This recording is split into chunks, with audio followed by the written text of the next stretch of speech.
Teman-teman, kenapa mesti Al-Quran? Apa esensi Al-Quran?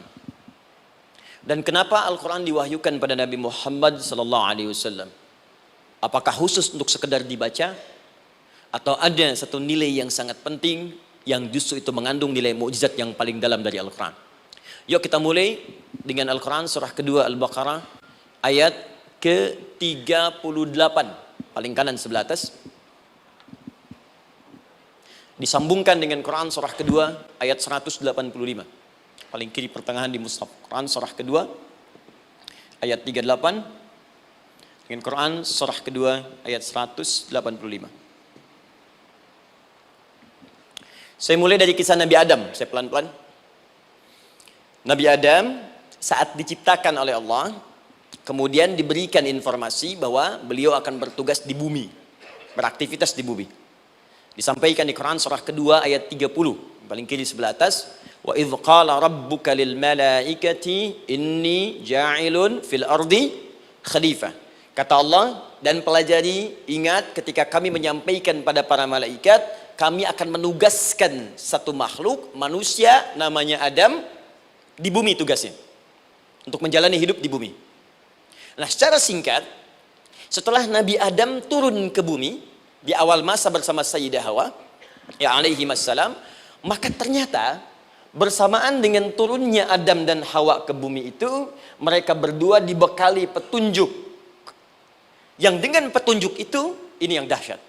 Allah jamin semua aktivitas hidupnya, dari mulai yang sederhana sampai yang kompleks, pasti jika diikuti petunjuk ini, dia akan senang menjalaninya dan akan tenang mendapatkan hasilnya.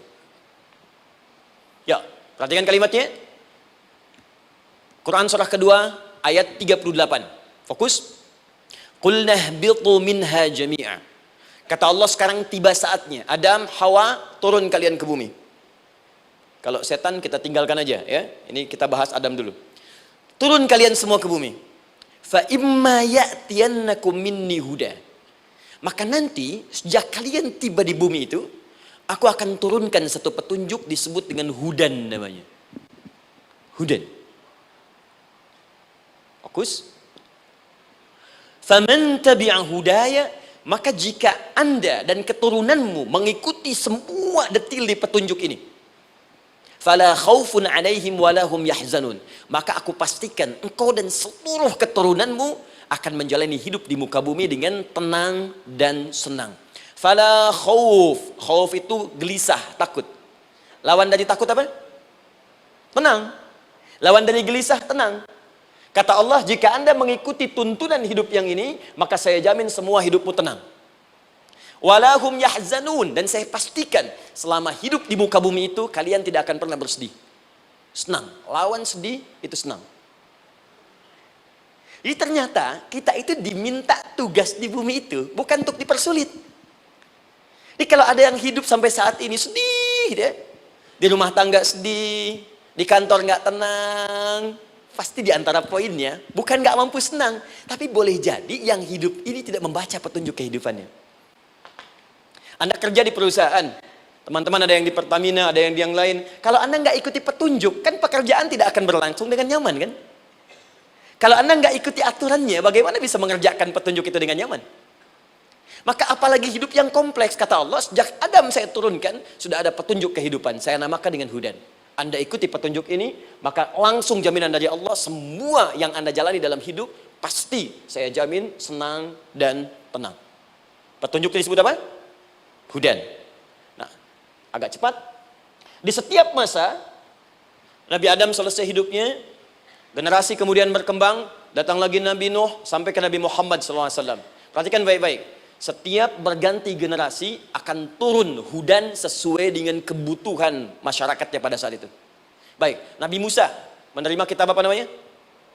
Nabi Musa, Taurat. Taurat disebut hudan dalam Al-Quran. Muncul Nabi Musa, kitabnya disebut Taurat. Perhatikan baik-baik. Tahukah teman-teman ketika Taurat disebutkan dalam Al-Quran? Buka Quran surah ke-17. Ya, ayat yang kedua. Wa ataina Musal kitaba. Kami berikan kepada Musa kitab. Lihat, wa ja'alnahu hudan li bani Israil. Dan kitab yang kami berikan itu yang disebut Taurat, Ali Imran ayat yang ketiga, wa anzalat Taurata wal Injil. Kami berikan Taurat kepada Musa. Nah, saat Allah turunkan Taurat itu hudan li bani Israil. Isi Taurat ini adalah petunjuk kehidupan khusus untuk Bani Israel saja, umatnya Musa. Jadi kalau umat Nabi Musa mengikuti petunjuk hudan Taurat ini, kata Allah, saya jamin semua hidupnya tenang dengan senang. Nabi Isa turun Injil. Injil disebut hudan dalam Al-Quran. Dan yang terakhir, saya cepat karena waktu kita terbatas, ketika Allah menurunkan Nabi Muhammad SAW dan dipilih sebagai Rasul, maka saat yang bersamaan beliau pun diberikan petunjuk untuk umatnya. Dan dahsyatnya petunjuk itu pun disebut dengan hudan. Buka Quran surah kedua ayat 185. Syahrul Ramadhan alladzi unzila fihi al-Quran. Di bulan Ramadan itu, kata Allah, saya turunkan Al-Quran. Kenapa saya turunkan Al-Quran? Hudal linnas.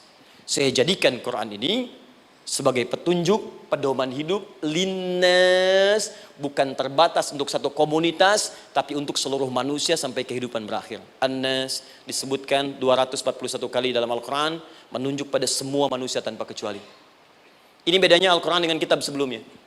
Taurat hanya untuk kalangan tertentu saja. Jadi selesai nabinya, selesai kitabnya. Injil hanya kalangan tertentu saja. Nabinya selesai, selesai kemudian misinya. Tapi Al-Quran tidak.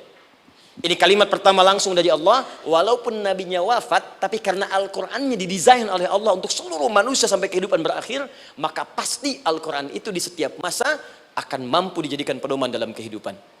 Nah, jadi prinsip pertama, ketika Allah menurunkan Al-Quran, sebenarnya tujuan utamanya bukan sekedar dibaca. Bukan. Tapi di dalamnya itu ada petunjuk hidup, Pak, Bu. Dan yang buat, yang menciptakan kita. Bukankah Anda kalau ingin memperbaiki sesuatu akan datang kepada penemunya, penciptanya? Anda punya handphone, ada masalah, kan datangnya ke counter handphone. Anda punya mobil, ada persoalan, bukankah datangnya ke dealer? Sekarang kita ingin tahu persoalan hidup kita. Ingin tahu gambaran hidup kita, ingin tahu misi dan visi hidup kita. Kemana kita kemudian bertanya? Pada pencipta kita. Nah, kata Allah, ketika saya utus manusia pertama kali ke bumi, saya sudah turunkan bagaimana cara menjalani kehidupannya. Dan ternyata berita baiknya untuk kita diberikan oleh Allah satu petunjuk utuh, langsung disebutkan, isinya disebut dengan Al-Quran. Jadi dari Al-Fatihah sampai dengan An-Nas, dia bukan bacaan biasa. Semua di dalamnya ada petunjuk kehidupan kita dari mulai bahkan dalam kandungan sampai kita wafat kepada Allah Subhanahu wa taala. Kalau diikuti petunjuk ini, langsung turun jaminan dari Allah. Hidup kita pasti akan tenang dan nyaman. La ilaha illallah Muhammadun Rasulullah.